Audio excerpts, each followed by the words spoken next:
Hello friends, welcome back to my channel. दोस्तों, आज के इस वीडियो लेसन में हम सीखेंगे present perfect continuous tense. Present perfect continuous tense में जो हेल्पिंग वर्ब हम यूज करते हैं वो है हैव बीन या हैज बीन, और मेन वर्ब का हम फोर्थ फॉर्म यूज करते हैं यानी कि आईएनजी फॉर्म। इसका जो स्ट्रक्चर होता है वो कुछ इस तरह का होता है: सब्जेक्ट प्लस हैव बीन या हैज बीन प्लस वर्ब का फोर्थ फॉर्म यानी कि ING form plus object plus since या फॉर। अब दोस्तों, सबसे पहले ये देख लेते हैं कि हेल्पिंग वर्ब का कब हमें हैव बीन यूज करना है और कब हैज बीन यूज करना है। जब कर्ता यानी कि सब्जेक्ट आई, यू, वी, दे या दो नाम या फ्रेंड्स, स्टूडेंट्स, ब्रदर्स यानी कि ऐसा वर्ड जो प्लूरल है, जो प्लूरल सब्जेक्ट को दर्शाता है, ऐसा होता है, तब हम हैव बीन का यूज करते हैं। ठीक है, आई के साथ भी हमें हैव बीन का यूज करना है, यू अगर होता है तो भी हमें हैव बीन का यूज करना है, वी, दे के साथ हैव बीन, दो नाम के लिए have been, again friends, students, brothers, sisters, इस तरह का अगर वर्ड होता है जो प्लूरल होता है उसके साथ हमें हैव बीन का यूज करना है। और अगर सब्जेक्ट ही, शी, इट या कोई एक चीज का नाम या एक इंसान का नाम अगर होता है तो हमें हैज बीन का यूज करना है। दोस्तों, जैसा कि मैंने आपको ये चीज पहले भी बताया है अपने प्रीवियस वीडियोस में कि कौन से सब्जेक्ट के साथ कौन सा हेल्पिंग वर्ब हमें यूज करना है, ये हमें अच्छे से रट लेना है ताकि सेंटेंस बनाते टाइम हमको कोई प्रॉब्लम ना हो, हम आसानी से अपना सेंटेंस कंस्ट्रक्ट कर ले। अब नेक्स्ट देखते हैं कि किन किन सिचुएशन में प्रेजेंट परफेक्ट कंटिन्यूअस टेंस को यूज किया जाता है। पहला सिचुएशन है action started in the past and still continuing, यानी कि कोई एक्शन अगर पास्ट में स्टार्ट होता है यानी कि अभी से पहले स्टार्ट होता है और वो चीज अभी भी चल रहा है, तब हम प्रेजेंट परफेक्ट कंटिन्यूअस टेंस का यूज करते हैं। और हाँ, इसमें देखिए साइड में लिखा हुआ है विद टाइम, यहाँ पे टाइम का भी रेफरेंस रहता है, मतलब जो काम स्टार्ट हुआ है वो कब स्टार्ट हुआ है, कब से होता आ रहा है या कितने देर से होता आ रहा है, इसका भी रेफरेंस हमें सेंटेंस में रहता है। अगर हम टाइम को रेफर कर रहे हैं तो हमें सेंटेंस जो है प्रेजेंट परफेक्ट कंटिन्यूअस टेंस में बनाने हैं। अगर हम टाइम का रेफरेंस नहीं दे रहे हैं तो हम जस्ट प्रेजेंट कंटिन्यूअस टेंस में सेंटेंस बना सकते हैं। एग्जाम्पल्स देख लेते हैं। वो यहाँ 5 साल से काम कर रही है। तो यहाँ पे देखिए दोस्तों, वो एक लड़की के बारे में बात की जा रही है, लास्ट में रही है इसलिए हम बता सकते हैं। तो शी होगा यहाँ पे सब्जेक्ट, फिर शी के साथ हेल्पिंग वर्ब हैज बीन का यूज किया जाता है तो हम हैज बीन का यूज करेंगे। तो वो क्या करती आ रही है, वो 5 सालों से यहाँ काम करती आ रही है, तो उसके बाद हम लगाते हैं वर्ब का फोर्थ फॉर्म यानी आईएनजी फॉर्म। तो यहाँ पे जो एक्शन है वो क्या है, काम करना यानी कि वर्क, तो उसका फोर्थ फॉर्म हो जाएगा वर्किंग। ठीक है, कहाँ काम करती आ रही है, यहाँ, तो हम क्या लिखेंगे, हियर। ठीक है, she has been working here. अब नेक्स्ट क्या बोला गया है, 5 साल से काम करती आ रही है, तो हम यहाँ पे फॉर 5 years लिखेंगे अपना सेंटेंस। दोस्तों, इस सेंटेंस का मतलब देखिए क्या हो रहा है कि वो 5 साल पहले से यहाँ काम करती आ रही है ना, यानी कि पास्ट में उसका काम करना स्टार्ट हुआ था और वो अभी भी यहाँ पे काम कर रही है। तो ये सेंटेंस हमारा प्रेजेंट परफेक्ट कंटिन्यूअस टेंस में बन रहा है। तो इंग्लिश में हम बोलेंगे she has been working here for 5 years। ठीक है, यहाँ पे सेंटेंस में ध्यान दीजिए दोस्तों, हमने फॉर 5 years का यूज किया है, सिंस और फॉर में से कोई एक हमें यूज करना होता है, इस सेंटेंस में हमने फॉर का यूज किया है। ठीक है, इसे आप ध्यान रखिएगा क्योंकि मैं अभी थोड़ी देर में आपको बताऊंगी कि कब हमें सेंटेंस में सिंस का यूज करना है और कब फॉर का यूज करना है। नेक्स्ट एग्जाम्पल देखते हैं। मैं 6 बजे से पढ़ाई कर रही हूँ, यानी मैंने पढ़ाई करना कितने कब स्टार्ट किया, 6 बजे। ठीक है, अभी हो सकता है 8 बज रहा हो या 9 बज रहा हो, यानी कि 6 बजे के बाद ही का टाइम अभी हो रहा है। तो मैं क्या बोल रही हूँ कि मैं 6 बजे से पढ़ाई कर रही हूँ। ठीक है, तो यहाँ पे हमारा सेंटेंस इंग्लिश में बनेगा आई हैव बीन। आई के साथ हैव बीन का यूज होता है। एक्शन क्या है, पढ़ाई करना, राइट। तो पढ़ाई के लिए स्टडी वर्ड यूज किया जाता है, आईएनजी फॉर्म लगाएंगे तो स्टडिंग हो जाएगा। I have been studying since 6 o'clock। ठीक है, यहाँ पे देखिए दोस्तों, हमने सिंस का यूज किया है, इसे भी आप नोट डाउन करके रखिएगा। फिर नेक्स्ट एग्जांपल देखते हैं। मैं 2 महीने से इंग्लिश सीख रहा हूँ, यानी कि 2 महीने पहले मैंने इंग्लिश सीखने का जो काम है वो स्टार्ट किया था और वो अभी भी चल रहा है। सीख रहा हूँ बोला गया है, मतलब वो एक्शन जो है आपका इंग्लिश सीखने का वो अभी भी जारी है। ठीक है, तो इंग्लिश में हम इसे बोलेंगे I have been learning English for 2 months। ठीक है, तो अब देख लेते हैं कि हमें कब since का यूज करना है और कब for का यूज करना है। सबसे पहले देखते हैं since का यूज हमें कब करना है। दोस्तों, जब कोई पॉइंट ऑफ टाइम की बात की जाती है, यानी कि एक्शन स्टार्ट होने का पॉइंट जब हमें बताया जाता है जिस सेंटेंस में, उसमें हम यूज करेंगे सिंस का। जैसे कि अगर हमें बोलना है मंडे से, तो मंडे एक फिक्स्ड पॉइंट है जहां से कोई काम करना स्टार्ट मैंने किया था या किसी ने भी किया था, तब यहाँ पे हम लास्ट में बोलेंगे सिंस मंडे। ठीक है, जैसे कि अगर आपसे बोला जाए कि मैं मंडे से क्रिकेट खेल रहा हूं, अगर कोई ऐसा बोलता है तो इसका मतलब यहाँ I have been playing cricket since Monday हो जाएगा। क्यों? क्योंकि यहाँ पे मंडे एक फिक्स टाइम है और फिक्स टाइम का जब जिक्र किया जाता है हम उसे सिंस लगा के बोलते हैं। फिर सिंस 2020, अगेन सिक्स, ये जो 2020 है ये एक फिक्स्ड टाइम है, वहां से कोई एक्शन होना स्टार्ट हुआ है, इसलिए हम सिंस लगा के बोलेंगे। सिंस जनवरी, अगेन जनवरी एक फिक्स टाइम, इसलिए हम जनवरी के आगे सिंस लगाएंगे। जैसे कि अगर आप बोल रहे हैं कि मैं जनवरी से क्लास अटेंड कर रहा हूं, तो सेंटेंस बनेगा I have been attending the classes since January, जनवरी से। ठीक है, क्योंकि फिक्स्ड टाइम की बात की जा रही है, पॉइंट ऑफ टाइम की बात की जा रही है। सिंस 4 AM, अगर आप बोल रहे हो कि मैं सुबह 4 बजे से टीवी देख रहा हूं, ठीक है, तो आप कैसे बोलोगे? ये देखिए, जो सुबह 4 बजे, ये भी एक फिक्स्ड पॉइंट है, कोई ड्यूरेशन नहीं है, एक पॉइंट है जहां से जो टीवी देखने का एक्शन हुआ था वो स्टार्ट हुआ था। तो यहाँ पे भी हम सिंस लगा के सेंटेंस बनाएंगे। तो सेंटेंस हो जाएगा I have been watching TV since 4 AM। I hope दोस्तों ये जो सिंस का यूज है आपके लिए क्लियर हो गया है। अब देख लेते हैं कि फॉर को किस तरह से सेंटेंस में यूज करना है। फॉर 5 डेज, दोस्तों फॉर को हम यूज करते हैं जब हमें ड्यूरेशन बोलना होता है, यानी कि वो जो कोई भी एक्शन जिसके बारे में बात की जा रही है वो कितने देर से होता आ रहा है, कितने देर से वो चलता आ रहा है। यहाँ पे फिक्स्ड पॉइंट की बात नहीं की जाती है, कितना ड्यूरेशन के लिए वो एक्शन होता आ रहा है उसका जब जिक्र किया जाता है तब हम फॉर का यूज करेंगे। जैसे कि वो 5 दिनों से क्रिकेट खेल रहा है, मतलब उसने 5 दिन पहले स्टार्ट किया था और वो जो ड्यूरेशन है वो बताया गया है।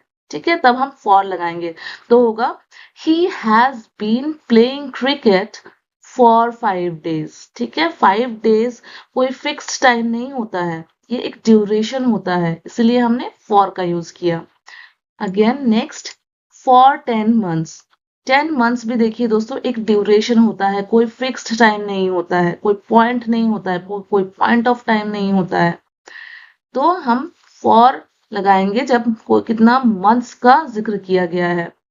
नेक्स्ट, फॉर 3 आवर्स, जैसे कि अगर आपको बोलना है कि वो 3 घंटे से पढ़ाई कर रहा है, ठीक है, तो 3 घंटा कोई पॉइंट ऑफ टाइम नहीं है, कोई फिक्स टाइम नहीं है, ये पूरा ड्यूरेशन बता रहा है, कितने देर से वो पढ़ रहा है वो चीज बताया जा रहा है। तो सेंटेंस होगा he has been studying for 3 hours, he has been studying for 3 hours. फिर अगर आपको बोलनी है कि 2 हफ्ते से, तो ये जो 2 हफ्ता है ये भी एक ड्यूरेशन है, ये कोई फिक्स टाइम नहीं है, तो यहाँ पे भी हम फॉर का यूज करेंगे। आई होप कि ये जो कब सिंस का यूज करना है सेंटेंस में और कब फॉर का यूज करना है ये आपके लिए क्लियर हो गया है। अब देखते हैं नेक्स्ट। अब दोस्तों देखते हैं हमारा नेक्स्ट सिचुएशन जब हम प्रेजेंट परफेक्ट कंटिन्यूअस टेंस का यूज करते हैं। For recently stopped action with present effect, अगर कोई एक्शन जस्ट अभी अभी खत्म हुआ है लेकिन उसका असर अभी भी है, तब हम प्रेजेंट परफेक्ट कंटिन्यूअस टेंस का यूज करेंगे। इसका जो सेंटेंस स्ट्रक्चर है वो देखिए यहाँ पे सामने दिया हुआ है, आप इसे रिफर कर सकते हैं। यहाँ पे देखिए सिंस और फॉर का यूज करने का जरूरत नहीं है। ठीक है, तो देख लेते हैं एग्जाम्पल्स। वो रो रहा था। देखिए यहाँ पे जो है लास्ट में क्या बोला गया है, वो रो रहा था, लेकिन ये पास्ट टेंस नहीं है। पास्ट टेंस क्यों नहीं है? क्योंकि देखिए नेक्स्ट सेंटेंस, उसकी आंखें लाल है। मतलब उस वो रो रहा था, ये चीज आप बोल तो रहे हो कि वो रो रहा था, लेकिन स्टिल उसके आंखें जो है लाल है, इसका मतलब उसके रोने का असर अभी भी है। तो इसीलिए हिंदी में भले ही आप इसे रहा था बोल के बोल रहे हो, लेकिन जब इंग्लिश में आप सेंटेंस बोलेंगे तो फिर इसे हमें प्रेजेंट परफेक्ट कंटिन्यूअस टेंस में बनाना है। तो इंग्लिश में हम बोलेंगे he has been crying. Since for लगाने की जरूरत नहीं है इसमें, बस he has been crying, his eyes are red, उसकी आंखें लाल है। नेक्स्ट एग्जांपल देखते हैं। मैं पेंटिंग कर रहा था, इसलिए मेरे हाथ रंगों से भरे हुए हैं। तो ये देखिए पेंटिंग कर रहा था यहाँ पे है, यानी कि एक्शन कंप्लीटेड है, लेकिन जो उसका असर है, असर क्या है कि हाथ अभी भी रंगा हुआ है ना? तो ये इसका असर अभी भी है। ठीक है, तो इसलिए ये जो सेंटेंस है मैं पेंटिंग कर रहा था, ये हमारा प्रेजेंट परफेक्ट कंटिन्यूअस टेंस में बनेगा, जिसमें सिंस फॉर लगाने की कोई जरूरत नहीं है। तो इंग्लिश में हम बोलेंगे आई हैव बीन पेंटिंग, मैं पेंटिंग कर रहा था। दैट्स वाई, इसीलिए my hands are full of colours, मेरे हाथ रंगों से भरे हुए हैं। एक और एग्जाम्पल देख लेते हैं। बारिश हो रही थी, जमीन गीली है। तो बारिश हो रही थी, बारिश अभी स्टॉप हो गया है, लेकिन जो उसका असर है, यानी कि जो मिट्टी गीला है, ये उसका असर है बारिश होने का। तो इसे जब हम इंग्लिश में बोलेंगे तो हम बोलेंगे the ground is wet, it has been raining. देखिए ये जो दोनों सेंटेंस है ना, यहाँ पे the ground is wet, it has been raining, आप किसी को भी, किसी भी सेंटेंस को आगे किसी को भी पीछे लिख सकते हो। ठीक है, बोलते टाइम आप किसी को भी आगे पीछे करके बोल सकते हो। ठीक है, अब कुछ इंट्रोगेटिव सेंटेंसेस देख लेते हैं। इंट्रोगेटिव सेंटेंस मतलब प्रश्नवाचक सेंटेंसेस, यानी कि जो क्वेश्चंस पूछे जाते हैं। तो जैसे कि मैंने अपने सारे टेंसेस के वीडियोस में आपको बताए हैं कि जो क्वेश्चन वाले सेंटेंसेस होते हैं वो दो तरह के होते हैं।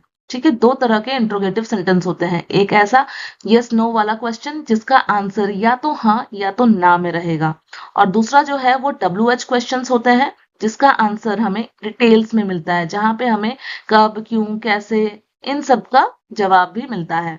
ठीक है, तो सबसे पहले हम कुछ यस नो वाले क्वेश्चंस देख लेते हैं। यस नो वाले जो सेंटेंसेस होते हैं क्वेश्चंस के, उसका जो स्ट्रक्चर है ये कुछ इस तरह का है। हैज़ या have plus subject plus been plus verb का fourth form plus object plus since या फॉर। ठीक है, तो एग्जांपल्स देख लेते हैं। क्या सुबह से बर्फबारी हो रही है? तो ये आप सामने वाले से पूछ रहे हो कि क्या सुबह से बर्फबारी हो रही है। तो यहाँ पे जो हमारा सेंटेंस इंग्लिश में बनेगा, यहाँ पे देखिए टाइम का रेफर किया गया है ना, सुबह से। अगर टाइम का रेफरेंस दोस्तों नहीं होता तो ये बस प्रेजेंट कंटिन्यूअस टेंस होता। ठीक है, लेकिन यहाँ पे टाइम का रेफर किया गया है, टाइम को रेफर किया गया है, इसीलिए ये प्रेजेंट परफेक्ट कंटिन्यूअस टेंस के कैटेगरी में आता है। तो सेंटेंस हमारा इंग्लिश में होगा has it been snowing since morning, has it been snowing since morning. ठीक है, फिर नेक्स्ट एग्जांपल। क्या वो 3 महीने से गिटार सीख रहा है? ठीक है, क्या वो 3 महीने से गिटार सीख रहा है? देखो इसका आंसर आप या तो हाँ बोलोगे या तो ना में दोगे, है ना? तो स्टार्टिंग हम किससे करेंगे? हेल्पिंग वर्ब से स्टार्ट करेंगे। यस नो वाले क्वेश्चंस हमेशा हेल्पिंग वर्ब से स्टार्ट होते हैं। तो सेंटेंस हमारा इंग्लिश में कुछ ऐसा बनेगा, has he been learning guitar for 3 months। देखिए यहाँ पे फॉर 3 months क्यों यूज किया गया है? क्योंकि 3 months एक ड्यूरेशन है, कोई फिक्स टाइम नहीं है, इसलिए हमने फॉर का यूज किया है। वैसे ही पिछले सेंटेंस में देखिए सिंस मॉर्निंग का यूज किया गया है, क्योंकि मॉर्निंग जो है वो एक फिक्स टाइम है। ठीक है, देन नेक्स्ट, क्या वो पिछले साल से अपना नॉवल लिख रही है? यानी कि ये हम पूछ रहे हैं कि क्या वो पिछले साल से अपना नॉवल लिख रही है। तो हमारा इंग्लिश में सेंटेंस क्या होगा? Has she been writing her novel since last year.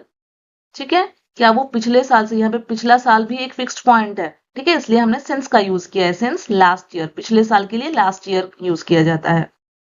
ठीक है, अब देख लेते हैं कुछ WH क्वेश्चंस। यहाँ पे हाँ ना में आंसर नहीं मिलेंगे, यहाँ पे जो आंसर है वो कुछ डिटेल्स में मिलेगा। WH क्वेश्चन का जो स्ट्रक्चर होता है वो कुछ इस तरह का होता है। सबसे पहले रहेगा WH वर्ड, उसके बाद हैव या has plus subject plus been plus verb का fourth form plus object plus since या फॉर। दिखने में ये भले ही आपको थोड़ा सा बड़ा लग रहा है स्ट्रक्चर, लेकिन आप जैसे इसको यूज़ करना सीखेंगे आपके लिए सिंपल लगेगा। एग्जाम्पल्स अब देख लेते हैं। तुम सुबह से क्या कर रहे हो? तो यहाँ देखिए, तुम सुबह से क्या कर रहे हो, मुझे जानना है कि तुम क्या कर रहे हो। उसका आंसर आप हाँ ना में नहीं दे सकते हो, आपको बोलना पड़ेगा कि आप क्या कर रहे हो। तो क्वेश्चन इंग्लिश में कुछ इस तरह से बनेगा, What have you been doing since morning? What have you been doing since morning? Next example, तुम कितने समय से अंग्रेजी सीख रहे हो?